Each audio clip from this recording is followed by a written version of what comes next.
In case you're wondering, this is what Naruto looks like after the time skip. I tried real hard on this one. I'm proud of it. Hey guys, it's Epic's What If, and today we're back with another episode on what if Naruto was adopted by the legendary Sannin. Let's get into it. In the previous episode, we left off with Orochimaru being taken away by Jiraiya and Tsunade to the jail cell, the holding cell, whatever you want to call it. What else? The third Hokage still lives. Naruto and Sasuke, along with the help of two Anbu members, defeated Gaara and impressed the two Anbu members, who certainly give their approval for promoting the two boys to Chunin level. Probably even Jonin, but you know, they're not old enough for that shit. Mature enough. Now let's get into it in this episode. In the holding cell where Orochimaru is kept with the seals that that Sasuke had around his body, except for Orochimaru's eyes, because we need to see those killer eyes of his. Now, Jiraiya decides to have a bit of a conversation with Orochimaru on what went wrong, how all of this happened, what changed in the years, I suppose. Orochimaru, certainly been a while since we had a proper conversation. Oh, Jiraiya, it's really not. I mean, we did have a conversation while you and I were having a little fight now, didn't we? Well, yes, that was a bit of a conversation, but I'm here to clear my conscience, Orochimaru. I'm here to clear my conscience because I feel like I need to. Oh, what on earth are you talking about, Jiraiya? And why with me, of all people? Jiraiya then goes on to explain that he's always felt guilty about, you know, what happened with Orochimaru, how it all turned out. The death of Tsunade's brother, and all the other shit, I suppose. I'm sorry, Orochimaru, but I could never forgive myself for all that happened with you. I thought I failed you as a friend. I couldn't save you from turning to the dark side. I realize the dark side has bitches, but come on. What happened? Where did I go wrong, Orochimaru? Nowhere, actually. Just couldn't take the human body being so frail and so easily killable. You feel me? I don't think I want to feel you, Orochimaru. No, not the point.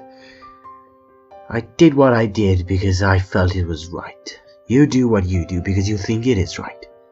We're not much different, Jiraiya. You never failed me as a friend, no.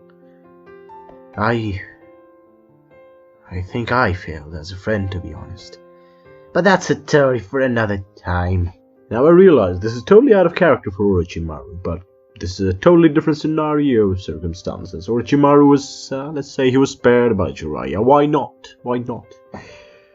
Orochimaru is not truly evil, he is mostly neutral. Somewhat evil, yes, but not truly. He wanted to destroy the Leaf Village. Not quite. He wanted to kill the third Hokage because he thought the third Hokage failed him as a teacher.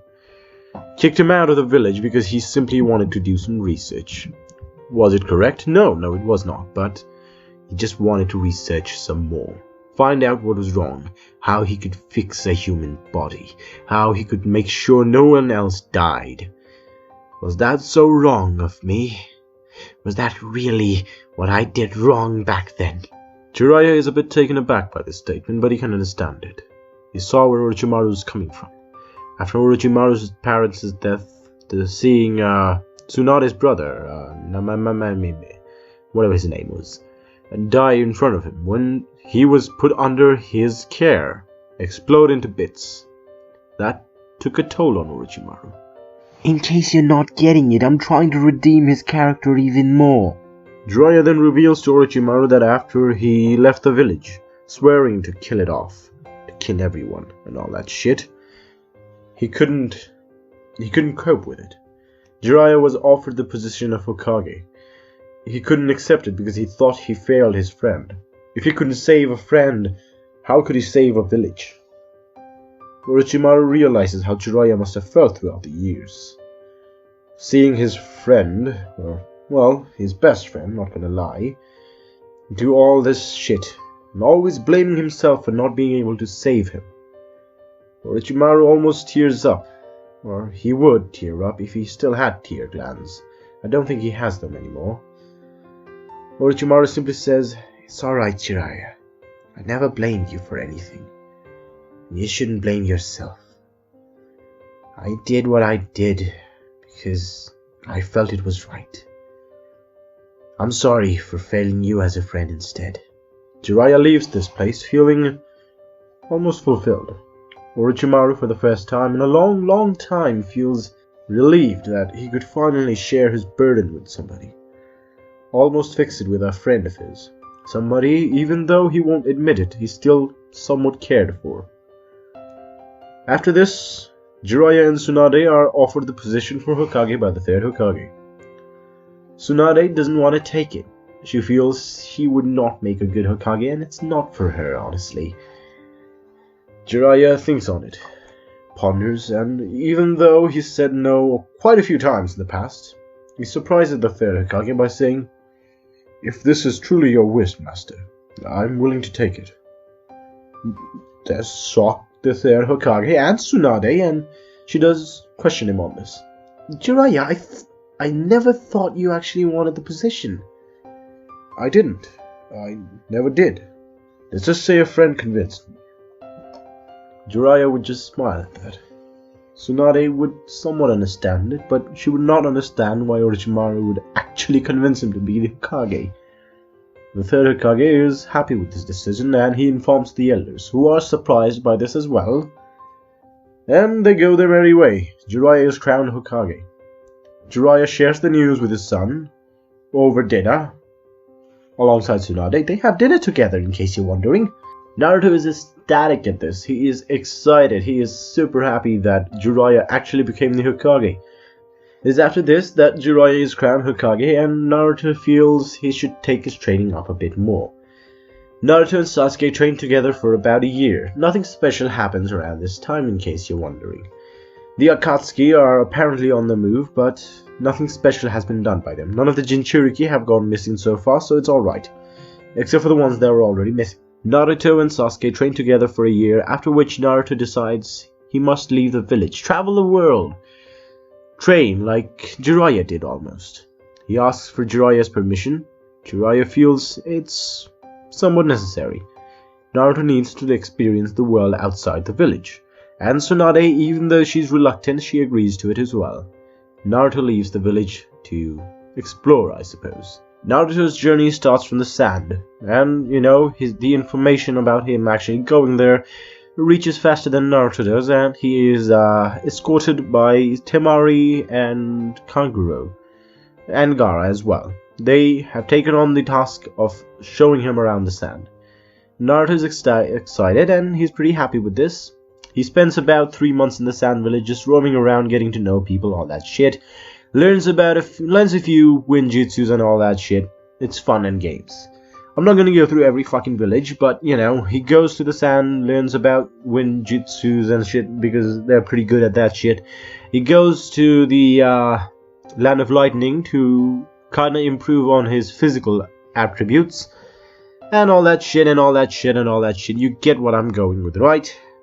Now, Jiraiya had actually given Naruto some sage training when he was still in the village, so Naruto tries to pursue that onward, talking with Gamabunta about the sage training and how he could progress it further. He tells him what Jiraiya did, and Naruto goes to the land of the toads to train there for about a year and masters the stage jutsu. It's it's slower than it was in the original, but again, there's no rush for Naruto to learn right now.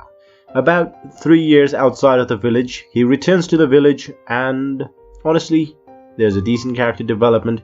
He's grown stronger physically, mentally, and all that shit, alright? Pretty stronger. Decided to grow his hair out a bit, and looks pretty dope, not gonna lie. In the village, Sasuke has been training for a few years as well, nothing special. He's grown stronger with the help of Kakashi and, of all people, Orochimaru.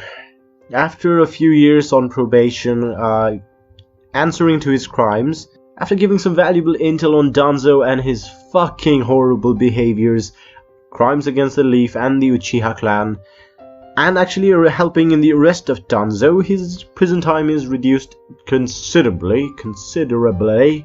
Also, Jiraiya is the Hokage, so a bit of favoritism goes there as well. And Orochimaru, all in all, has somewhat redeemed himself. He's kind of to the state he was in before Nawaki's death. So he's not researching on dead people. Well, he is researching on dead people, but they were not killed by him, in case you're wondering.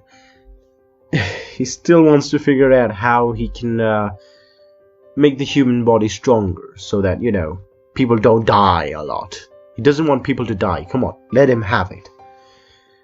Tsunade actually helps with this research, seeing as how she is an amazing medical ninja. I have no idea how this fucking story is going, because it's been mostly filler.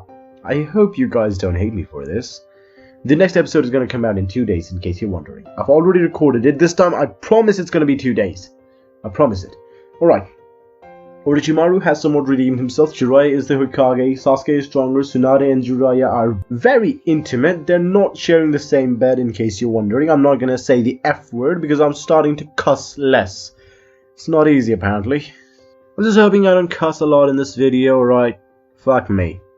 After 3 years of training, becoming a sage and all that shit, Naruto returns to the Leaf Village, which is looking pretty decent for the Leaf Village.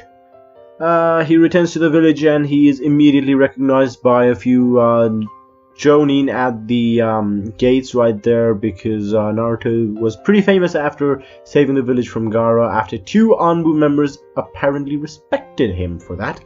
And he was tuning in on all that shit, whatever, fuck. Naruto is immediately stopped by the gate people who are like, "Hey Naruto, it's been a long while. So you finally finished your training, have you?" "Oh, hey there, that person who looks cool and the other person who looks cooler. Yeah, it's been fun. I'm finally back though. I'm probably going to stay in the village for now." And Naruto's grown pretty big. It was a bit difficult to actually recognize him. After this, he goes to the most important spot in the village, which is Ichiraku Ramen, where the conversation with the ramen guy, it goes kind of like this. "I would like the most expensive bowl of ramen you have, sir. For your most special customer." "Oh, I'm sorry, sir, but our most special customer hasn't been here in a few years. You're probably good and all, but you're not gonna be that special, sadly." "Really, old man? I really thought you'd recognize me." Naruto! Alright, that was sentimental enough for me.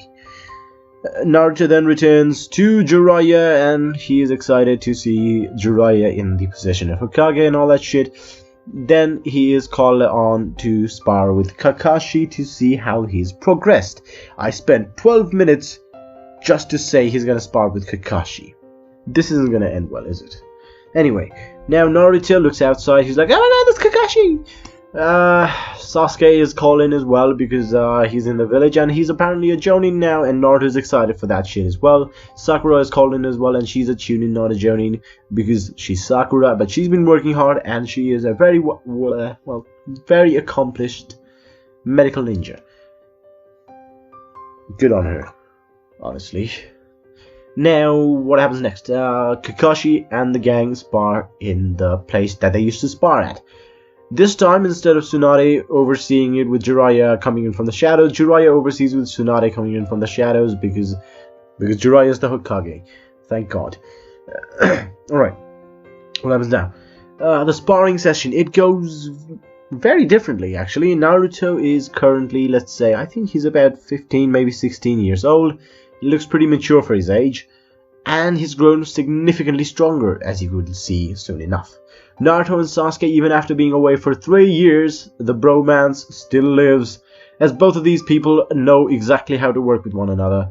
Naruto rushes in with a few shadow clones, leaving the actual body behind 3 shadow clones that he sends in front of him, who are considerably faster, and Kakashi notes that immediately, pulling down his Sharingan, because he feels this is gonna be needed now. Sasuke, already having trained with Kakashi for the last 3 years, or give or take, knows how Kakashi works overall, so he's ready for this, and he disappears from where he was standing. Kakashi is a bit busy with the 3 shadow clones of Naruto, who are turning out to be pretty powerful as their taijutsu has improved. This would probably give Guy a run for his money, honestly. Well, at the first gate. After that, doubtful. Naruto then, well, the shadow clones poof off because Kakashi is using his Sharingan, and it's not going to be that difficult. Still pretty difficult though. At which point he notices that Naruto, Sasuke and Sakura are no longer on the field. All three of them have disappeared somewhere, and Kakashi is on the lookout because he expects an attack coming in from somewhere. At which point about 5 snakes lunge on Kakashi, getting him almost off guard, but Kakashi simply slices them off. The snakes then poof off into a summoning contract like they normally would. Naruto at this point comes up from the ground behind Kakashi, almost hitting him in the head with a spin kick, and at which point when Kakashi ducks down to dodge Naruto, Sakura comes up from the other side of the ground, popping up, getting Kakashi off guard completely, knocking him off his balance, getting him on the ground and almost getting the bells off of him, at which point Kakashi uses a substitution jutsu with the log and disappears. Sasuke is still in the shadows, biding his time to attack, when the real Naruto pops up behind him and is like, "So, got a plan for this?" "Actually, I do. We need to get Sakura on this." Now, Sakura is gonna be the distraction for the plan, in which she is gonna be the brute force tank who is probably going to distract Kakashi a lot by destroying a lot of things around him. Kakashi realizes what Sakura is trying to do. She's probably trying to distract him for some reason, at which point Naruto and Sasuke both jump from the sides, and Sakura lunges towards Kakashi, hoping to get him in the stomach. Kakashi then uses his special jutsu, which is known as jump, to jump above all three of them, and then dodge as he goes above Sakura towards the trees, where he hopes he's safe for a few moments, at which point he realizes he's not.